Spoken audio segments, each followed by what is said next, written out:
Welcome to MBS Academy's Real Lives, and today we're talking to Rachel.em.means, who is a survivor of sexual trauma.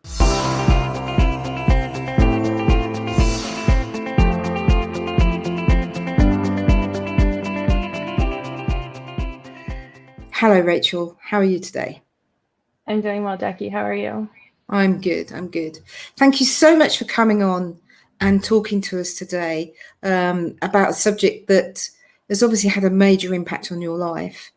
And it can be quite a sensitive subject. It's a subject that many people don't want to talk about.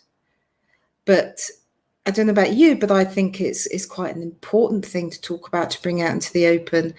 And I'm really pleased, and I thank you very much for wanting to share your story, because I think sharing stories helps people with their own experiences. It helps them to realize they're not alone. It reduces fear and loneliness, and may even inspire somebody to seek help or therapy in the way that you have to change their lives.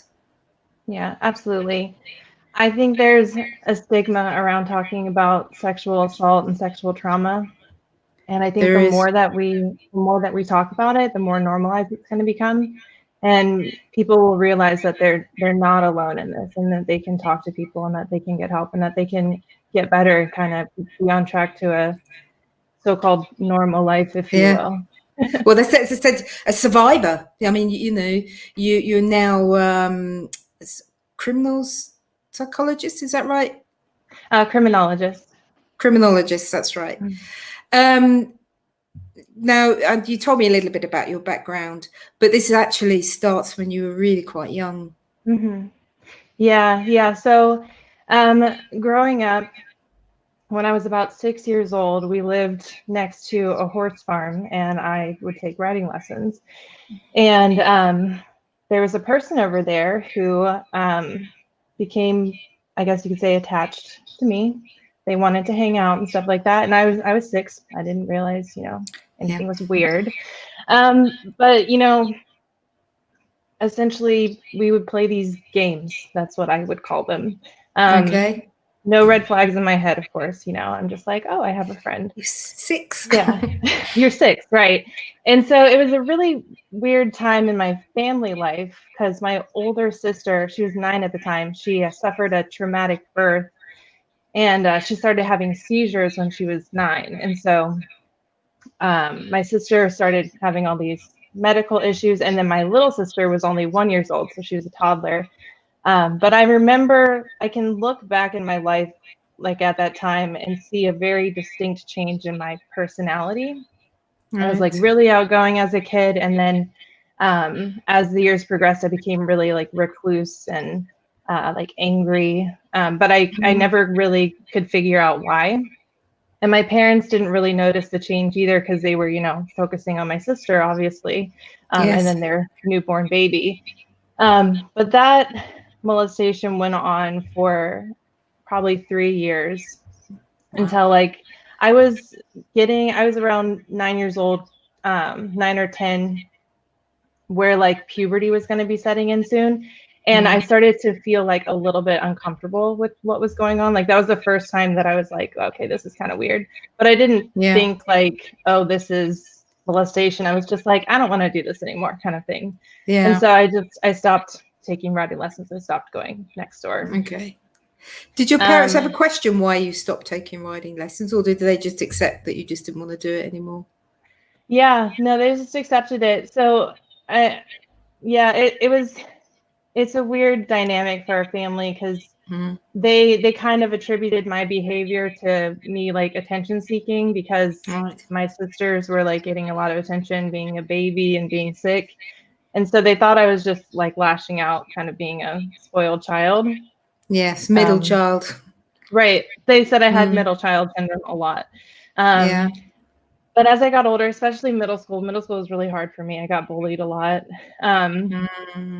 But I was like that kid that was in the principal's office every day for like getting in trouble for something, or like I would run away from home, or, just all these different things. And my parents were just like so over me. And so they sent me to therapy when I was 13. And I remember my therapist, like I went in there like all smiles, like whatever, nothing's wrong with me. And but he suggested that I play sports because I was lashing out a lot. I had a lot of anger, and I unfortunately took a lot of that anger out on my little sister, which she still brings up today, of course, siblings. Siblings, yes, it's quite a common thing, isn't it? Your siblings are for. Yeah, but they all understand now, like why I was so angry. But yeah, so as I got into high school, I started playing sports, and that helped a lot, getting out a lot of my aggression. And then I got really involved with drama club. I was doing really well. My grades weren't like great in school, but they were doing okay. I got into college and all that stuff. So I was like on a pretty good path. And then my graduation night from high school, I went to a party that I wasn't supposed to go to, of course, because I was only 18. I had,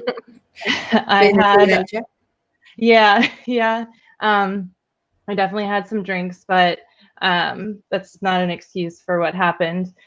But a guy that I went to school with that I didn't know him super well, but he essentially was like, hey, I want to show you something. And I was like, okay. And I followed him stupidly down to his bedroom. And then the next thing I know, his clothes are off and like my clothes are being taken off. And he raped me. And I don't remember everything super clearly, but I remember hearing my friend looking for me. And I remember like calling her name and like trying to leave, and just like his elbow being like in my collarbone, like holding me down. And he was just like, he kept telling me to wait, which is really weird. Just wait. And then afterwards he apologized. He was just like, oh, I'm sorry. And I was just like, I can't do this. I gotta go. And I rationalized that whole situation for years. I was just like, it was a stupid mistake that I made being drunk, essentially. So I did not accept that was a rape for a really long time. But it affected me a lot. I went off to college that fall, and I had such bad depression. I struggled with anorexia. I like wasn't eating. So I'm almost 6 feet tall, and I weighed like 130 pounds. Like it was really bad. I looked like a skeleton. But once like did nobody at that time sort of question or ask you or think that maybe there was an issue? Did nobody want to, even with the eating disorder, did nobody suggest that you may needed some assistance at that time? So I had a guy that I was dating at the time, and he was kind of like, you're really skinny. Like maybe you should talk to somebody. And he actually talked to my mom about it. And so she ended up bringing it up to me. But it didn't really progress much further than that. I attributed, so I did not put the points together for a long time. I was like, oh, I'm depressed because I don't like this school, essentially. I was just like, oh, I need to transfer schools. The self-blame again, it's my fault, that this is happening. Right. So I transferred schools the next year, and I was like, all right, it's going to be a new beginning. It's going to be great. And it was a really good choice for me, though, to go to this new school. I had made some really great friends. And at this point, I started struggling with a lot of health problems, just like chronic pain problems. I was having a ton of stomach issues. I had developed gallstones. I had to get my gallbladder out when I was 19 years old. And I think a lot of it was just, your body has these physical reactions to trauma, and, doctors could not figure out what was wrong with me. They did like a million tests and, nothing came up. And which I think that in itself is a really good issue, but a flag to put out to people to say, that if you have got physical stuff going on, you can't really work out, that it could well be to do with your mental state. Absolutely. And stress that you've been holding on, stress and anxiety that hold on in your body somewhere that needs to be released, and the body will find a way. So yeah, I mean, that's a really good point to sort of say to people out there, think about it. If you've got a health issue that you can't find a biological reason for, maybe it's because there's something going on that you're not aware of. Yeah. Or you're not facing. Absolutely. And on a side note, so one thing I studied a lot in grad school was the connection between childhood trauma and your physical health in adulthood. So there's actually a test you can take. It's called Adverse Childhood Experiences, the ACE test. And depending, it's just 10 questions, and you have a score 0 to 10. And depending on your number, it can tell you like if you're increased risk for certain, like even like heart disease and lung disease. Okay, it's interesting. Yeah, so it's a really, really cool thing to look at. It's very eye-opening. Yeah, so I transferred schools, and then I had these two wonderful roommates. They're still two of my best friends. And I just remember one day I like somehow brought up what happened in high school, and my friend, she was molested as a child too, but she had recognized what it was when she was younger, and she had been working through those. So she was, very aware of like sexual trauma and what it looked like. And I just remember telling my story, and she was like, Rachel, like that's rape, like you were raped. And I was like, no, what? And she was like, yeah, like that's what that is. And I'm like, holy cow. And then I was like, okay, that makes so much sense. And I literally remember thinking to myself, okay, that makes sense why I've been struggling since I graduated high school. But I always had like this feeling like something was wrong with me growing up, but I could never figure out what it was. And so I remember after figuring that out, I was like, okay, that explains my behavior now. I'm like, I still don't get my behavior when I was younger. I always just blamed it on like seeing my older sister being sick, because she had a lot of seizures, a lot, like she would have like 20 a day. It was crazy. Right. That must have been quite stressful to live through on its own. Yeah, that was very stressful, especially when my parents would like leave me at home alone with her, and I would have to deal with her when she had seizures when I was, 12 years old or something. Big it was responsibility. Crazy. Yeah. I always told myself I had to grow up too fast. Yeah, absolutely. Yeah. Well, from a very young age. Right. So yeah, and then in college, so I realized that I still didn't get any help. I was like, okay, well, I know what this is, so I'll be able to work through it on my own kind of thing. So I, at this point, so after I was raped when I was 18, I always feel like when somebody's sexually assaulted or they have experienced sexual trauma, they kind of do one of two things. They either like shut down and they decide, I'm not dating anymore, I'm not gonna be involved with men at all. And that's how my friend was in college. She like never had any boyfriends, never did anything. I went the opposite route, and where I became like extremely sexually promiscuous, just trying to prove that I was in control. Yes. So now not only did I have this sexual trauma, but now I'm just like having this stigma of also being like a very sexually active woman. So that was kind of a struggle for me too. And that's just a societal thing that every woman has to deal with, unfortunately.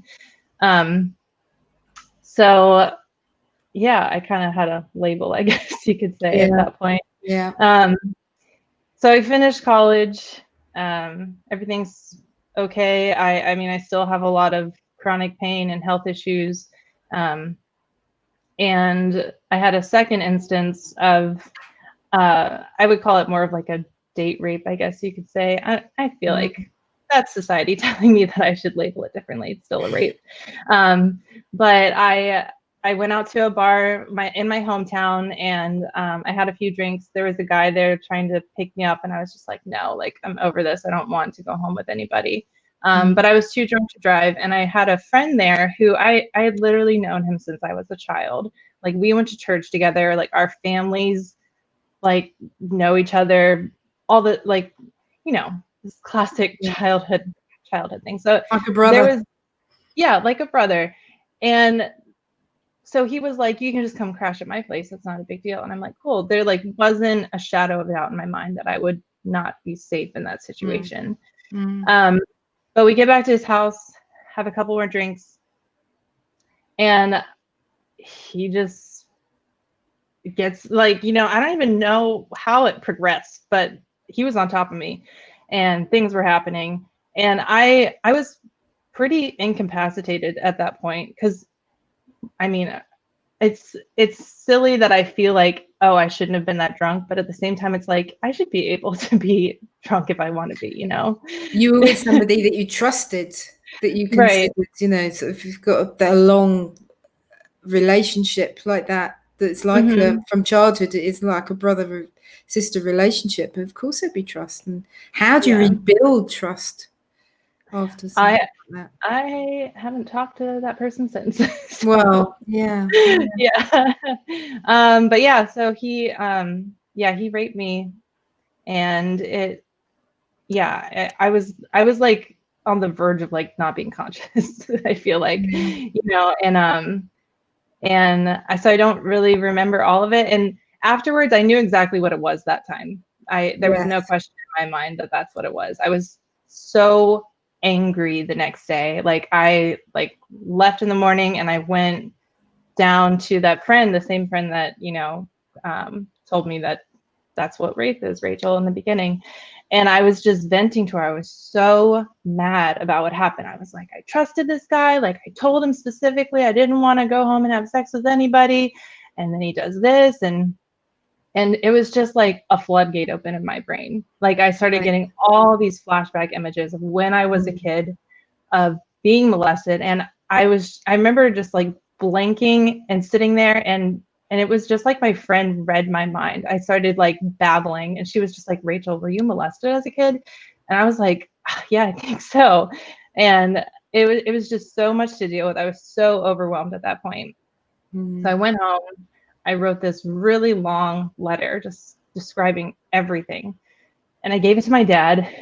And my dad and I had always had a really rocky relationship, because he thought that I was just like this rebellious kid and that I was ungrateful. And I always thought that he was disappointed in me and all this stuff. Yeah. And I gave him this letter, and I have never seen my dad cry before, but he cried after he read that. I always get choked up. And he was just like, Rachel, we're going to fix this. Like, don't worry about anything. You don't have to work. You don't have to do anything. I'm going to pay for it all. You're going to go to therapy and you're going to get better, essentially. And so he was a huge support. I mean, he would Totally sit. supportive. Yeah, he was so supportive. He would stay up with me at night, you know, just like talking through stuff, or like my therapist had me write a lot of letters to like people that hurt me, or letters to myself, and like he would read them and he would be there for me. And it was a game changer, like having, you know, a parent be there for you. It was hard because my mom, on the other hand, when I told her what happened, her response was, "Are you sure that's what happened?" Yes. And so that's definitely put strain on our relationship. I mean, I still love her and I still, you know, talk to her all the time, but there's always just like that little part of my brain that's just like, oh, why did you have to respond that way? Does she respond in that way because she's actually trying to protect herself from recognizing what you went through? Maybe she feels that she failed to protect you. And that's probably part of it. Yeah, I would think so. That not wanting that to be true, because then it would As mean a that. parent, it's sort of if you haven't done your job of making sure your child is safe, especially from such a young age. Yeah. Like I said, though, we talk all the time. We're good friends. Good. Yeah. But yeah, so I went to intensive therapy like 3 times a week, with this amazing therapist. She was fantastic. I like owe her a lot. She encouraged me to start writing poetry, to get out my feelings, and to write letters to people. She had me write letters and then burn them. That was very therapeutic. Absolutely. But just and even she had me do this really cool thing. She had me split myself into 2 personalities, one that had experienced trauma, and then the other side of myself that was trying to be strong. Yes. And then talking about like when each person can come out and like how one person has probably been in control for a very long time kind of thing. And even just like breaking yourself down into those like two places where like one of them you're allowed to be completely vulnerable and acknowledge a lot of stuff. I don't think I'd given myself that opportunity before then. So that was really cool. And I'm not saying it was an easy process of doing all of this. It was a lot of work. And it wasn't like I finished therapy and I was great. You know, I finished therapy and I was able to facilitate through stuff. I was actually it was like taking a jumbled stack of huge papers that I was overwhelmed by and being able to lay them all out flat, you know, and kind of sift through it and understand it. And once I was able to do that, then I was able to start slowly moving forward. So it took a long time. I took a long time for myself. I didn't engage in any kind of relationships. I stopped drinking altogether. Not saying that if you are raped when you're drunk, it means you should give up alcohol forever. That's just a decision that I've made. Yeah. But it was a long process. But I took time for myself to really get to know myself for the first time with, you know, all this information that I had and saying, okay, it makes sense why I was angry when I was a kid. Let's work through it and let's move forward. And so restart. Yeah, exactly. I started doing things for myself, just taking time for myself. I started trying to be in nature a lot more, going for hikes, just being away from people, trying to calm my thoughts. I got a dog. That helped a lot. Yes, they do, don't they? Yeah. I still struggled with a lot of depression. I was still having a ton of chronic pain. Right. Yeah. And so it just took a long time. And then I was in this job that it was a good job, but it wasn't for me. So I decided to apply to graduate school. And I think when I got into grad school, there was like a moment for me where I was like, I was like, okay, wow, like I actually accomplished this, even though I've been through all this stuff. So it was like a big hurdle for me because I felt stuck, like maybe I wasn't going to be doing much with my life. And then I got into graduate school and I was like, okay, you know, you take pride and its value. You're worth it. You know, you can do it. You can achieve. Yeah. Yeah. Yeah. And it worked out really well. I ended up doing a distance learning program because I couldn't afford to move and do all that stuff for graduate school. So I ended up moving in with my sister, and it was a fantastic decision because I actually met my husband in the town where she lives, and it's just been a whole healing process since then. Really getting to know myself, understanding my worth, understanding what I want out of a relationship, what I deserve out of a relationship, and being confident enough to know, like, if you meet somebody and you like not sure, you're getting weird vibes or something, having the confidence to be like, yeah, no, like I don't need to pursue this further. And being okay with saying like, hey, I had a really good time last night, but I think we should just be friends, or I don't really want to pursue this. And people get offended when you say that, but you have to look out for yourself. Absolutely. Yes. Yeah. But yeah, that's pretty much it. I mean,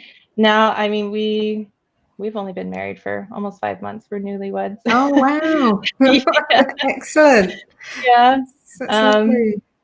Yeah, and I've been able to get my chronic pain under I've been able to manage it now. It's all muscular because, you know, of course doctors couldn't figure out what's going on. So I just have to do a lot of muscular therapy stuff every day to keep it under wraps. But I really enjoy sharing my story because, like you said, people don't talk about it enough. No. And I've had multiple occasions where, because it comes up, you get a group of girls together and eventually I feel like somebody's going to talk about something that happened to them. And it's unfortunate that do you find it surprising the number of women that actually go, well, yeah, I've experienced some of that, or this has happened to me, or, you know, once you start opening the door and allowing people to talk, and people feel supported. It's a bit of a shock, really. Yeah. The number of women that have had very similar experiences. Yep, absolutely. Yeah. So many women, and I think a lot of men don't realize how many women deal with this, because I've had conversations with men, and they're just like, oh, it's not that many, but it is. And it's at that point as well. I mean, it's not only a female issue. right, absolutely. Men do go through sexual trauma as well. And right. You're right, it just needs to be opened up and spoken about, to allow people to work their way through it and sort out their lives and get themselves on track. So, I mean, you've also, from your experiences, has led you to doing podcasts as well, hasn't it? Yeah, it has. So I host a criminology podcast called Crisis of Crime. I think one of the reasons I decided to study criminal justice is because I saw that the system was failing a lot of people, and so I wanted to help reform it. And I find that's very common with criminologists, that they're going into the field to try to reform it. So there's definitely you never made that decision to go down, take criminal action or prosecute the people that harmed you. Did you ever think to do that, or is that not an avenue you ever wanted to take? I did not. I remember my dad asking me if I wanted to, but for me, in my head, I was like, that was so long ago. And then I think this is a problem too, for like when I was raped both times. I honestly feel like if you went to those men and asked them, like, have you ever raped a woman? And they like honestly answered you, I don't think they would like think that in their head. They think, oh, I'm just they don't recognize it as right. They'll say, well, you didn't stop me, you consented. Right. And I think that's a huge, I think that's a huge problem that we have right now, is that men and women, whoever the assaulter is, they don't realize that that's what they're doing. Or they may just think, like, oh, they didn't say no, so it's okay. I remember being in college, and this guy at a party, like, he was talking to me and my friends, and he was telling us about this girl that he went home with, and that she was like passed out from being drunk and was unconscious, and he still had sex with her. And we were like, is that right? Really? We were like, that's something you should do? And he was just like, no, I mean, she was there, she was probably going to do it anyways. And it's just like, okay. Yeah. So it's just like a cultural problem. And this is part of the criminal justice thing too, is you see people like Brock Turner, who rape women behind dumpsters while they're unconscious, getting only 3 months in jail, and the judge is like, I don't want to ruin this young man's life. And they post his swim times in the article where they talk about him. And so it's just like our justice system, at least here in the United States, like, doesn't do justice for sexual assault victims. A lot of times we're met with a lot of skepticism. I have a friend who was raped. She went to the police, and they said that there wasn't enough evidence, that they couldn't do anything about it, essentially. And so I think that's also part of the reason why I didn't want to come forward. It's just reliving it all again as well, isn't it? Right. To relive it like that again, to be questioned on your own trauma, and then to have them say, we're not going to do anything about it, or you're lying, would just be even more traumatic. So me, and I think a lot of women probably think the same.